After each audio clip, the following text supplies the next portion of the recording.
to close your eyes. So for today's video, nandito ngayon tayo sa Benelli E. Rodriguez kung saan ako lagi rin nagpapagawa nito dati ng TRK. So pag mga bagay na hindi ko na alam, dinadala ko na rito at pinapagawa ko na kay Carl. So kagabi nga, nag-amoy fumes tayo na, hindi naman siya amoy gas, fumes lang siya na parang maasim na something na ganon. So dinala natin agad dito, na-diagnose natin na charcoal canister siya. Kasi mahaba na rin yung tinakbo ng TRK ko. So tara, hinihintay ko lang yung part number para makabili na tayo ng pyesa. So dito yung main branch ng Benelli E. Rodriguez. So pagawa natin.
So yun na nga guys, natapos na yung pagpapakabit natin ng charcoal canister. So remind ko lang kayo if ever na may naamoy kayo na amoy LPG, amoy maasim, na parang gas.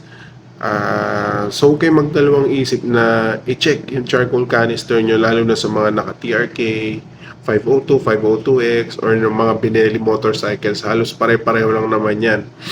So yun nga, naipakabit na natin, naikabit ni Carl. So magkano nga ba yung charcoal canister? It's 620 pesos lang. Grabe, ang mura ng piyesa ng Benelli, no? Para ka nag-Corolla lang eh. So yun lang naman yung naging problema natin as of this time sa 31,000 na tinakbo ng Benelli motorcycle natin. So very reliable yung after sales, yung parts. Sobrang daming parts ng TRK ng mga Benelli motorcycle. Nasa E. Rodriguez lang yan. So ngayon, good to go na naman yung TRK natin. So mahaba-haba na naman ang babiyahin ng TRK natin. Sa araw-araw natin siyang ginagamit. So yun lang naman. So if anything unusual, syempre huminto kayo, tingnan nyo kung ano yung unusual, kung may tumatagas or may nakaamoy kayo sa motor nyo. Okay, till next vlog guys. So yan lang, konting ano lang sa mga based kasi sa experience yung mga vlog ko, tsaka yung mga nararamdaman ko sa motor ko, pinapagawa ko para alam nyo din.